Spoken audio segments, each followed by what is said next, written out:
Mi nieto de 12 años se inclinó discretamente en la mesa y me susurró algo al oído que me heló la sangre. «Abuela, los escuché anoche. Quieren hacerte algo terrible». Lo que ese valiente niño me reveló en ese momento lo cambió todo. Descubrí que mi propio hijo estaba tramando un plan a mis espaldas, algo tan cruel que jamás hubiera imaginado que mi propia sangre sería capaz de hacerme. A los 78 años, él pensó que yo sería solo una viejita indefensa y fácil de engañar. Pero lo que mi hijo no sabía es que Elena Santana no había llegado a esta edad siendo débil. Y cuando descubrí la verdad detrás de todo esto, le di la vuelta al juego de una forma que él jamás esperó. El secreto que mi nieto me contó esa noche fue solo el comienzo de un descubrimiento aún más aterrador. Pero antes de que revele lo que mi nieto susurró en mi oído y cómo arruiné los planes de mi hijo, revisa si ya estás suscrito al canal y escribe en los comentarios: ¿desde dónde estás viendo este video? Nos encanta saber hasta dónde llegan nuestras historias. El aroma a canela aún flotaba en la cocina mientras terminaba de servir la cena dominical. A mis 78 años, mis manos ya no eran tan firmes como antes, pero aún podían preparar los platillos que mantenían a mi familia unida alrededor de la mesa. Una tradición que construí a lo largo de décadas, incluso después de que Juan, mi esposo, nos dejara prematuramente. Esa noche algo era diferente. Quizás eran las sonrisas tensas de Roberto, mi único hijo, o la forma en que Patricia, mi nuera, evitaba mi mirada mientras elogiaba el pollo que había preparado. Había una tensión en el aire que ni siquiera las risas forzadas podían disimular. Fue entonces cuando mi nieto Pedro se inclinó discretamente hacia mí. Sentí su aliento cálido en mi oído cuando susurró: «Abuela, los escuché anoche. Van a enviarte a un asilo mañana por la mañana». Mi corazón se aceleró, pero mantuve una expresión serena. Tantos años de vida me habían enseñado a ocultar mis emociones cuando era necesario. Miré alrededor de la mesa y me di cuenta de las señales que antes no había notado. Las miradas esquivas, las conversaciones que se interrumpían cuando yo entraba a la habitación, los susurros al teléfono. Todo tenía sentido ahora. «Mamá, después de la cena necesitamos hablar», anunció Roberto mientras picaba el arroz en su plato. «Es sobre tu futuro». «Claro, hijo», respondí con calma, pero por dentro una tormenta de emociones me consumía. Recogí los platos, una costumbre que ni la edad había podido romper, y me dirigí a la cocina, mi refugio. Allí, entre las ollas y los gabinetes que conocía de memoria, permití que mi máscara cayera por un momento. Respiré hondo, tratando de ordenar mis pensamientos. Esta casa, en la calle de las Acacias, en el corazón de la Ciudad de México, era todo lo que me quedaba.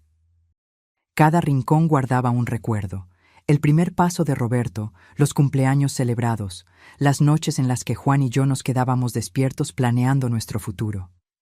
Pedro apareció en la puerta de la cocina, mirando alrededor para asegurarse de que estaba solo.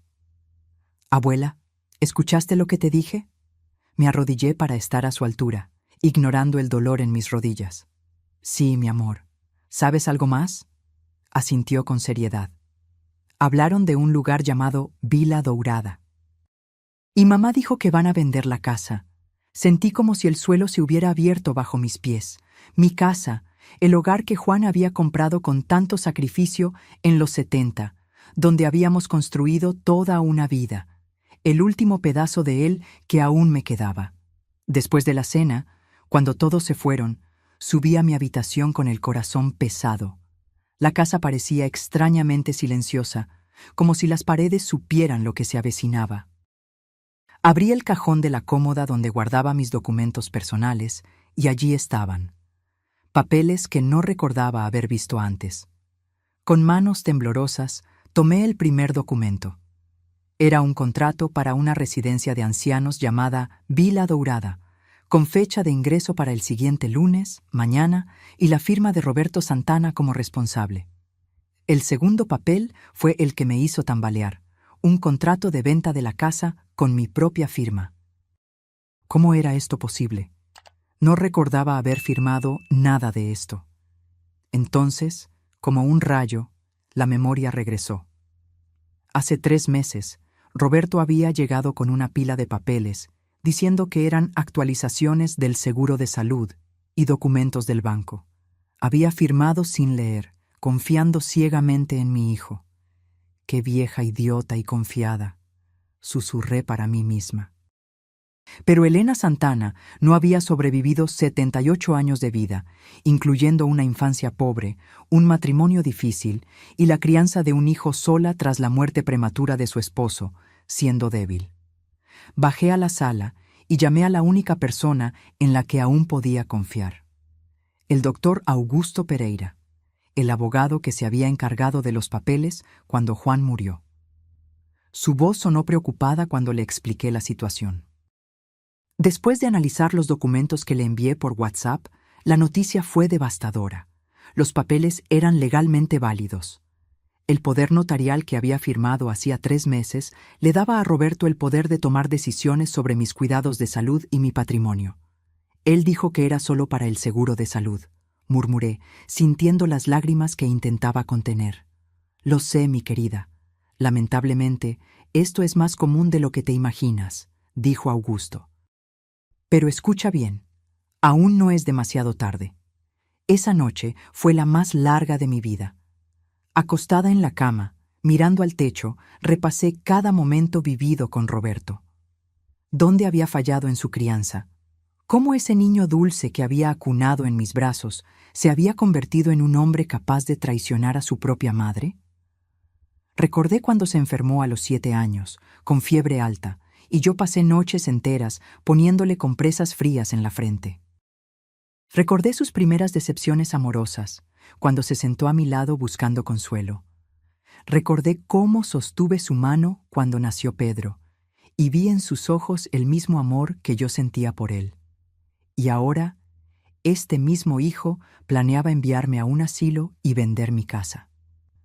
El único lugar que conocía como hogar.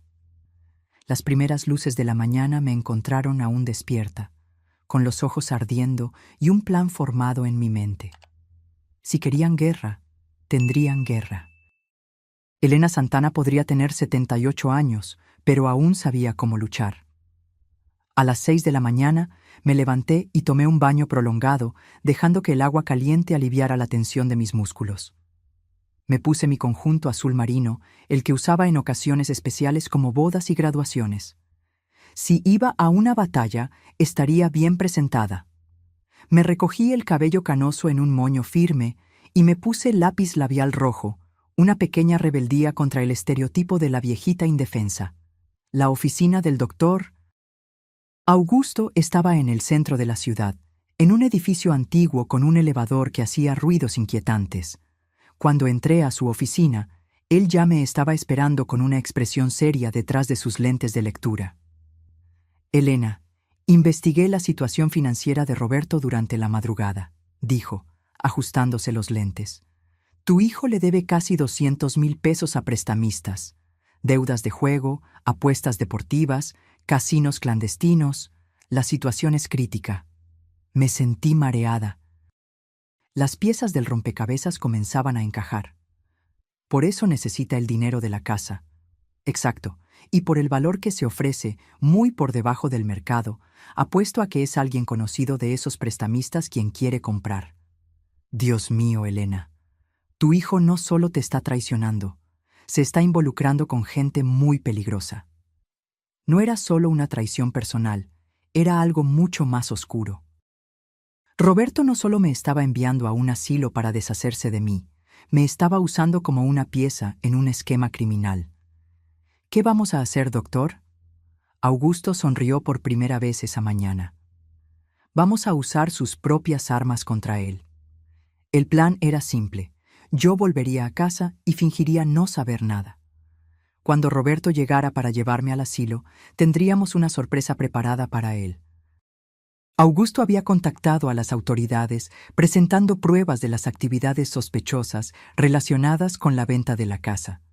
Cuando regresé a casa, me senté en la mecedora del porche, observando el jardín que Juan había plantado décadas atrás.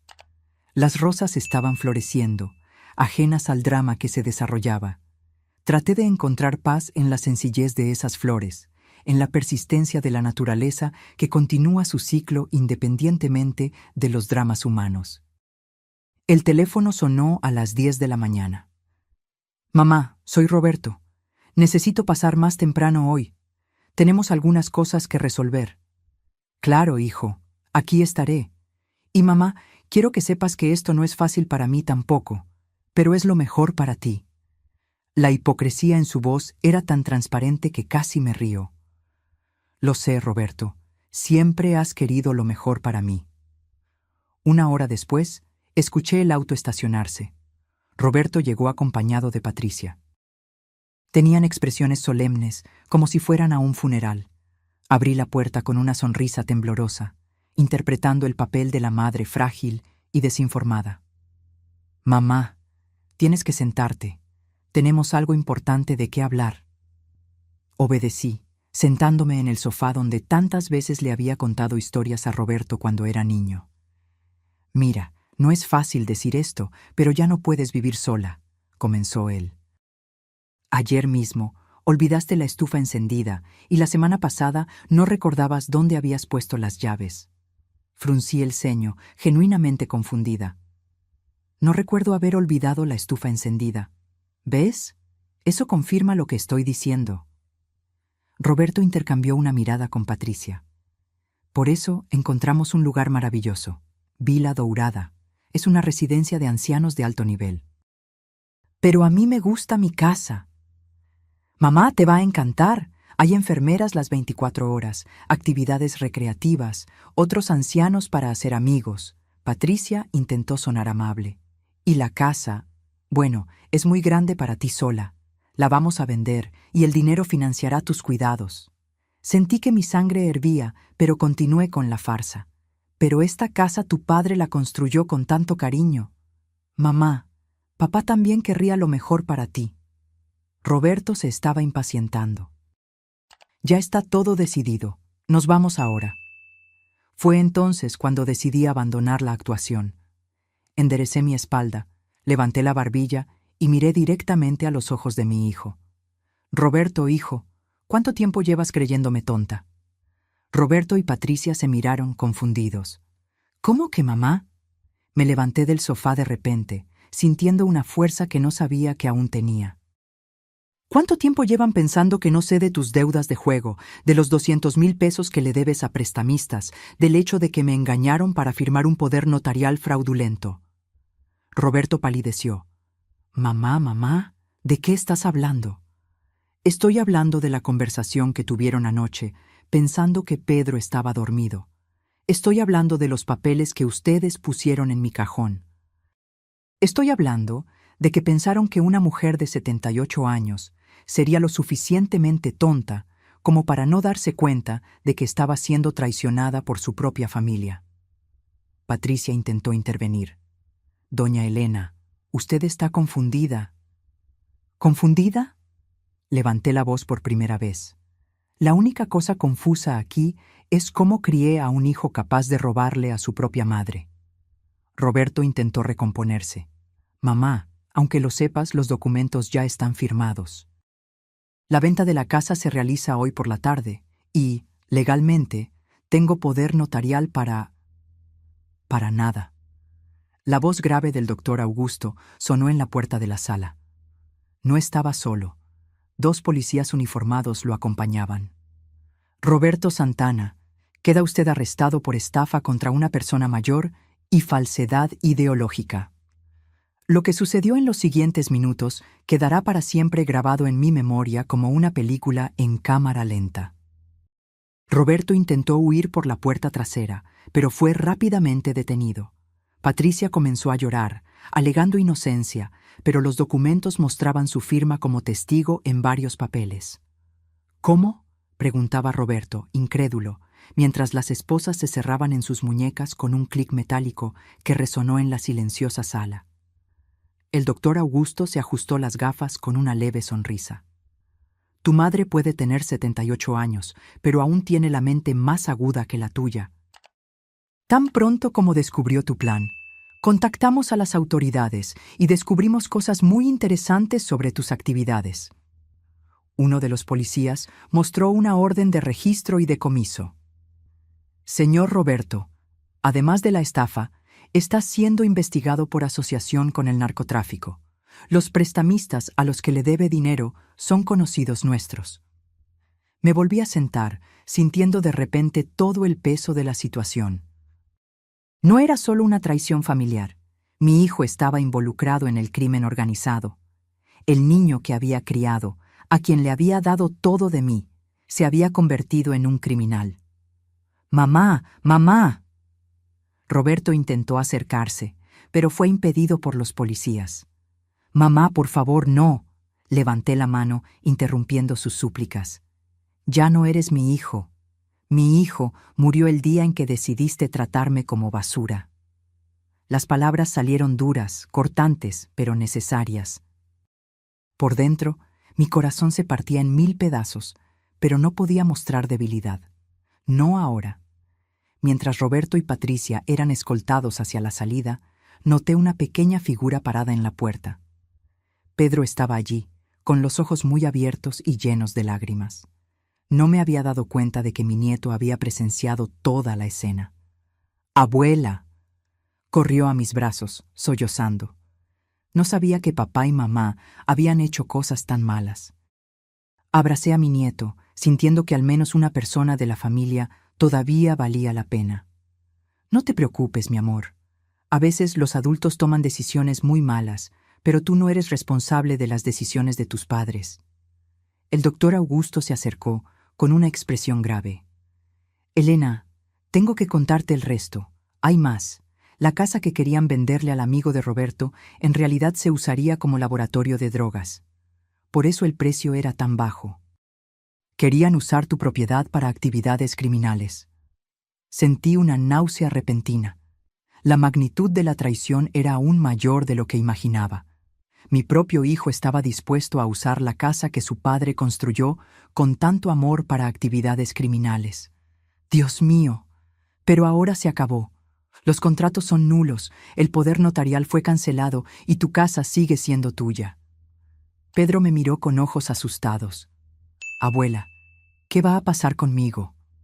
Esa era la pregunta que más temía. Con sus padres en la cárcel, Pedro quedaría prácticamente huérfano. Miré a ese niño, tan parecido a Roberto a su misma edad, pero con un corazón tan diferente, y supe lo que debía hacer. «Doctor Augusto, ¿puedo solicitar la custodia de Pedro?». El abogado sonrió. «Ya preparé los papeles. A los 78 años normalmente sería complicado, pero, dadas las circunstancias excepcionales y el hecho de que has demostrado estar en plena capacidad mental y física, creo que lo lograremos».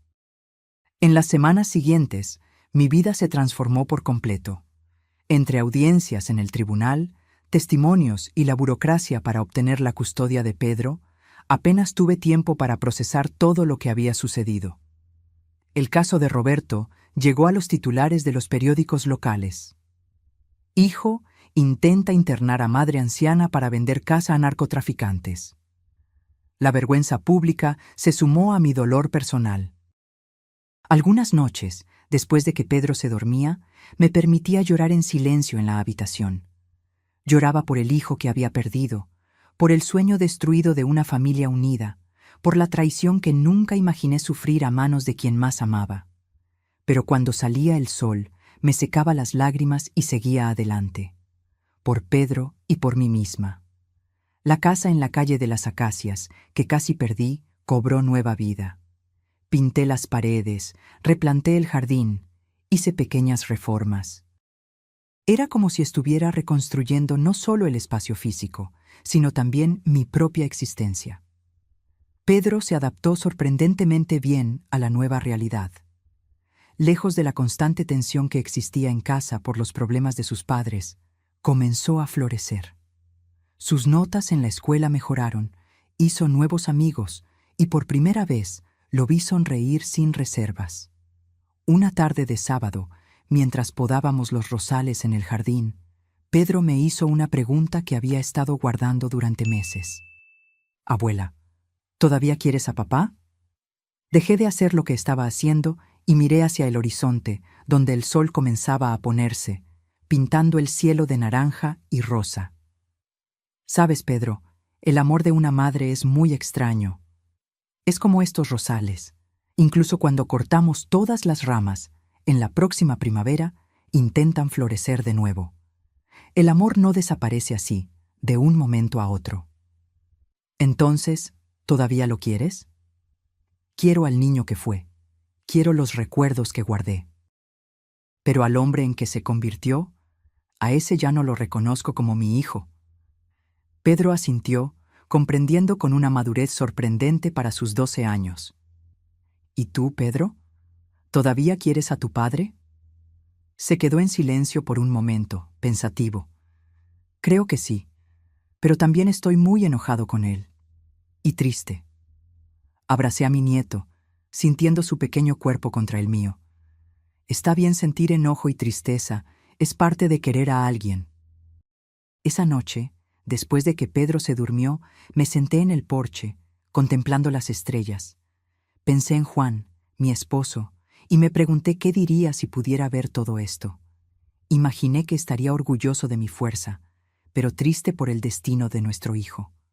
Los meses pasaron, se convirtieron en estaciones, y las estaciones en años. La vida encontró un nuevo ritmo para nosotros. A los 80 años, descubrí alegrías que no imaginaba posibles en esta etapa de la vida. Comencé a tomar clases de pintura 3 veces por semana en la Casa de Cultura del barrio.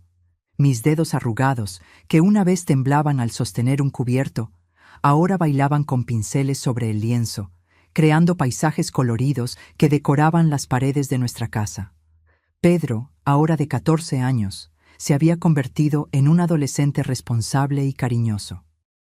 Alto y esbelto, con rasgos que cada día recordaban menos a Roberto y más a su abuelo Juan, me cuidaba con la misma dedicación con la que yo lo cuidaba a él. Creamos una rutina reconfortante.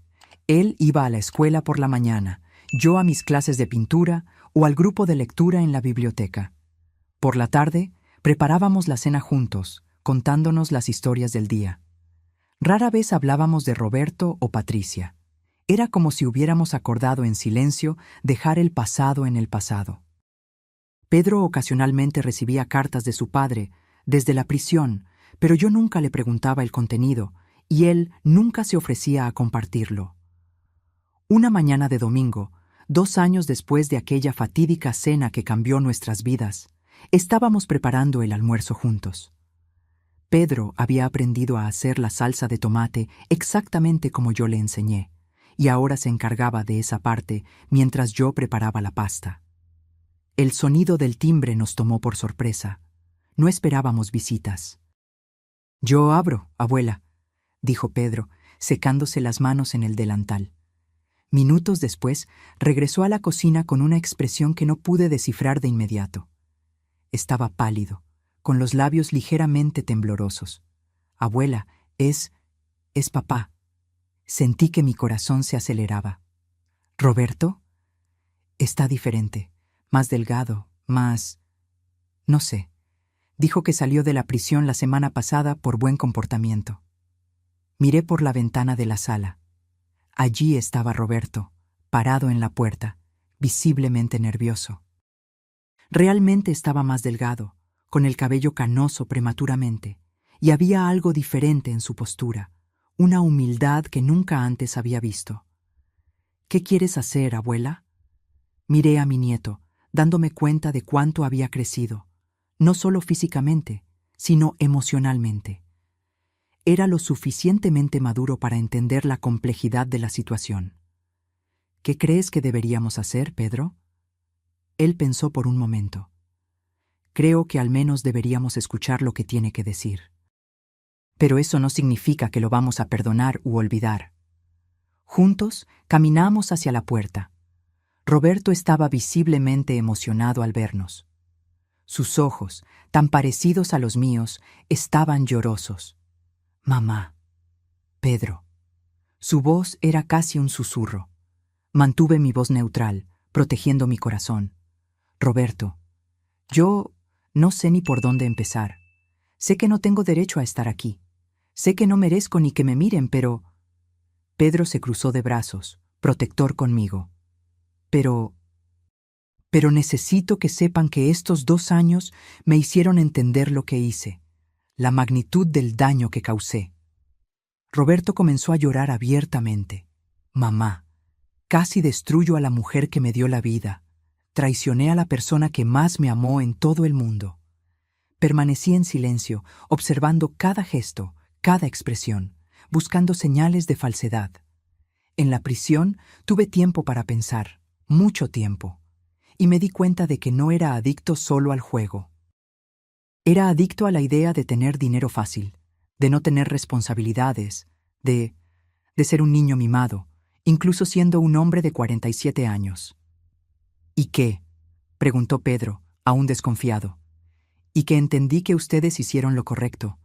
Mamá, me salvaste. Si no me hubieras denunciado, ahora estaría muerto. Los prestamistas me iban a matar. Roberto se acercó un poco más. Sé que no puedo pedir perdón. Sé que no puedo esperar que me acepten de nuevo, pero quería que supieran que he cambiado. Realmente cambié. Estoy en tratamiento para la adicción. Estoy trabajando. Un trabajo honesto. Miró a Pedro. Y quería pedirte disculpas, hijo. Merecías un padre mejor. La abuela Elena fue más padre para ti que yo.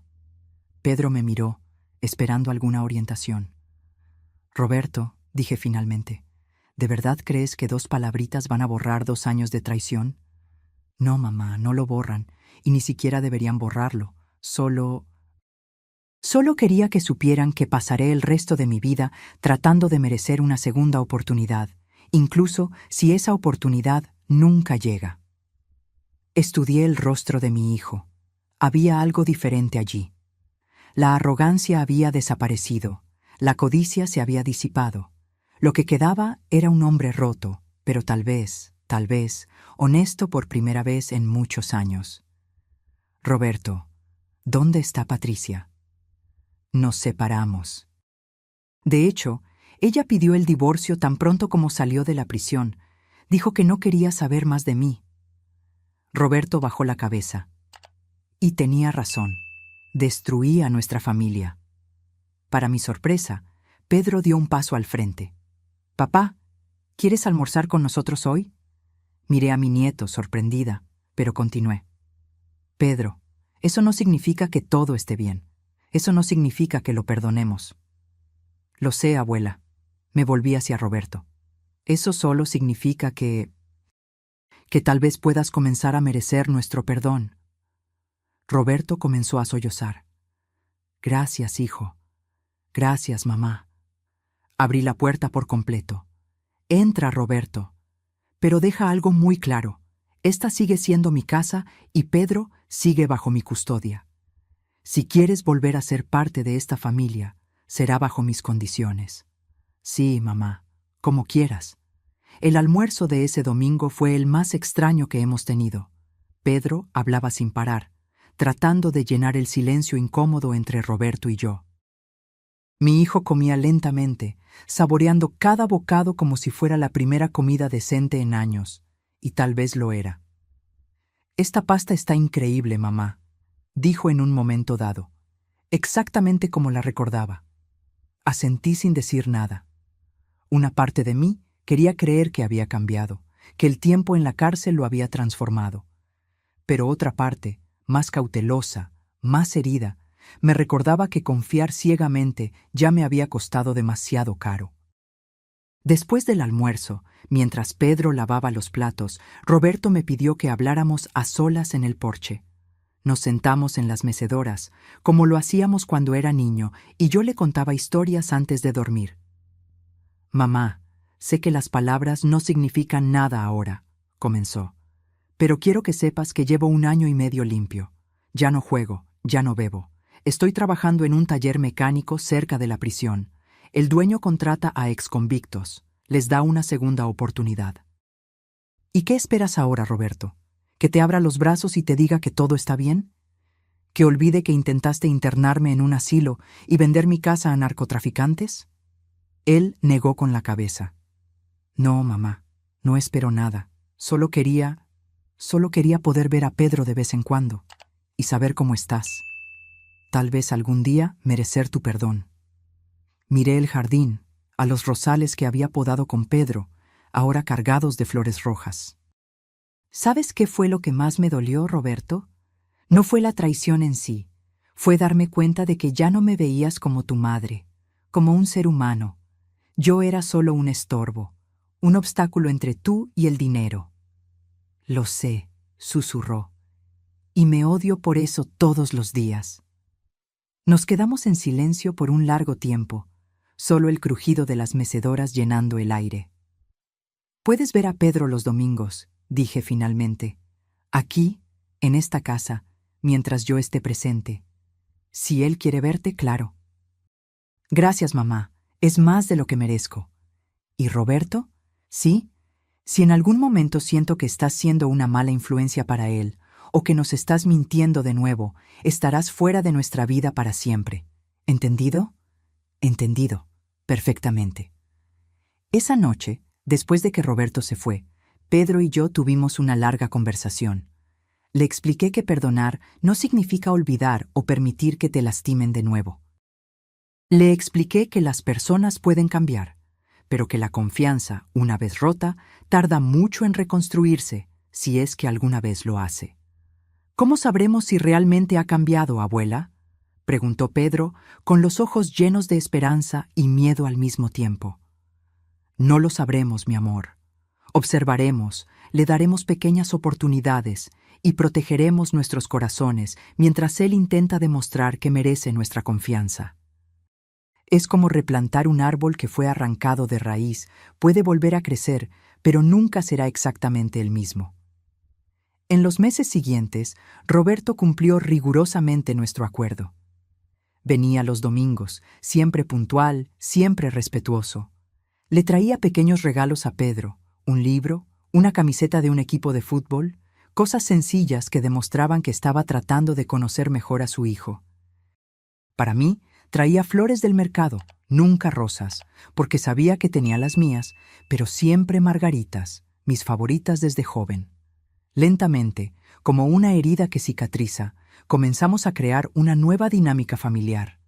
No era la familia que teníamos antes, esa estaba irremediablemente perdida.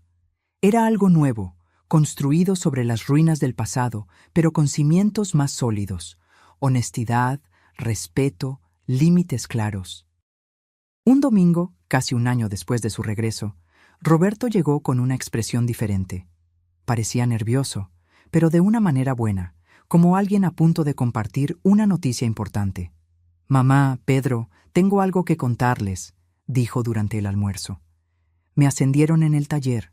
Ahora soy gerente». Pedro sonrió, genuinamente feliz por primera vez al escuchar noticias de su padre. «Eso es increíble, papá. Felicidades». Yo asentí, permitiéndome una pequeña sonrisa. «Me alegro por ti, Roberto». «Hay más», continuó. «Estoy ahorrando dinero, no mucho todavía, pero lo suficiente para empezar a pensar en alquilar un pequeño apartamento cerca de aquí, para cuando Pedro quiera visitarme si quiere». Vi los ojos de mi nieto brillar. Por mucho que intentara ocultarlo, yo sabía que él soñaba con la posibilidad de tener a su padre de vuelta en su vida de una manera más presente. «Eso sería genial», dijo Pedro, tratando de contener su entusiasmo. Fue en ese momento que me di cuenta de que, por más doloroso que fuera para mí, necesitaba permitir que Pedro reconstruyera su relación con su padre. El niño merecía esa oportunidad, y Roberto parecía estar realmente esforzándose por ser el padre que nunca había sido. 2 años pasaron desde ese primer almuerzo. Roberto ahora alquilaba un pequeño apartamento a 3 cuadras de nuestra casa. Pedro pasaba algunas tardes allí, después de la escuela, y ocasionalmente dormía en la casa de su padre los fines de semana. Yo aún mantenía mis reservas, todavía observaba desde lejos, pero no podía negar la transformación que había ocurrido en mi hijo. En mi cumpleaños número 82, Roberto me sorprendió al aparecer con un enorme ramo de margaritas y un sobre. «¿Qué es esto?», pregunté, desconfiada. «Ábrelo, mamá». Dentro había un certificado. Roberto había completado un programa de 2 años para ser consejero en adicciones.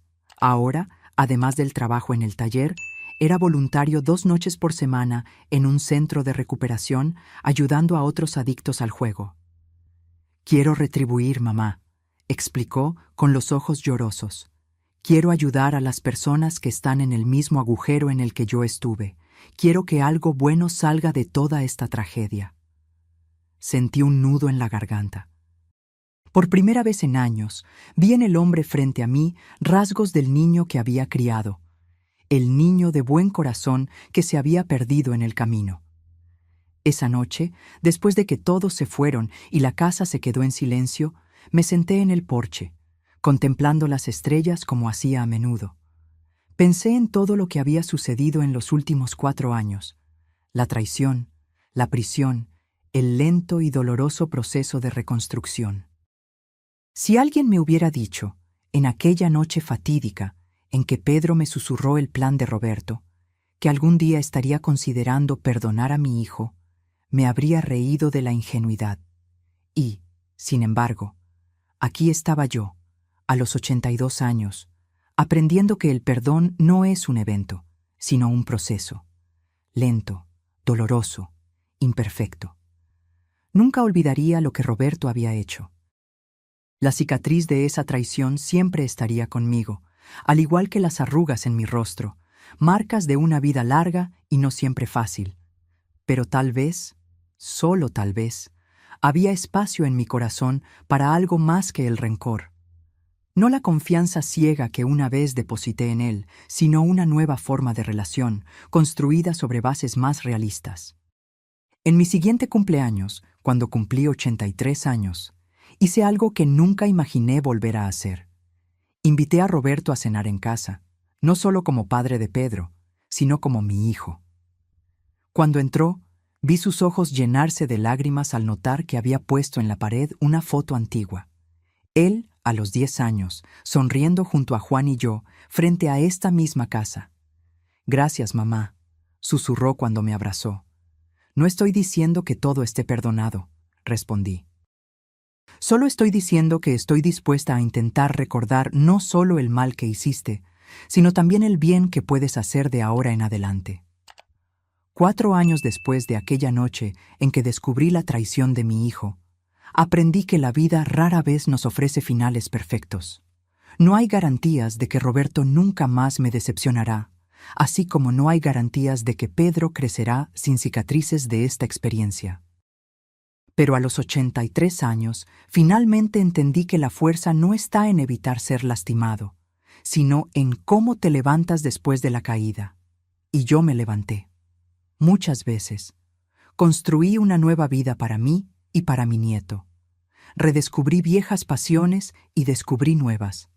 Me demostré a mí misma y al mundo que la edad es solo un número, que la vulnerabilidad no es lo mismo que debilidad, y que incluso los corazones más heridos pueden, eventualmente, encontrar espacio para sanar. Cuando la gente me pregunta cómo logré superar todo esto, siempre respondo lo mismo. La vida es demasiado corta para vivir atrapada en el pasado. Prefiero usar el tiempo que me queda construyendo recuerdos que valgan la pena ser recordados. Y así sigo, día tras día, meciéndome en la silla del porche, observando las rosas que florecen en el jardín, agradeciendo la sabiduría que solo los años pueden traer. La sabiduría de saber que el perdón no es un regalo que le damos a los demás, sino un regalo que nos damos a nosotros mismos. Porque al final, lo que importa no es cuánto tiempo viviste, sino cómo elegiste vivir cada día que te fue dado. Y yo elegí vivir con dignidad, con coraje y, eventualmente, con un corazón capaz de perdonar sin olvidar. Esta es mi verdadera herencia, no la casa en la calle de las Acacias, sino las lecciones que dejaré para Pedro y para todos los que conozcan mi historia. Ahora, si te gustó esta historia, haz clic en el próximo video que aparece en la pantalla. porque en él hay una historia de traición y revancha como nunca antes la habías visto.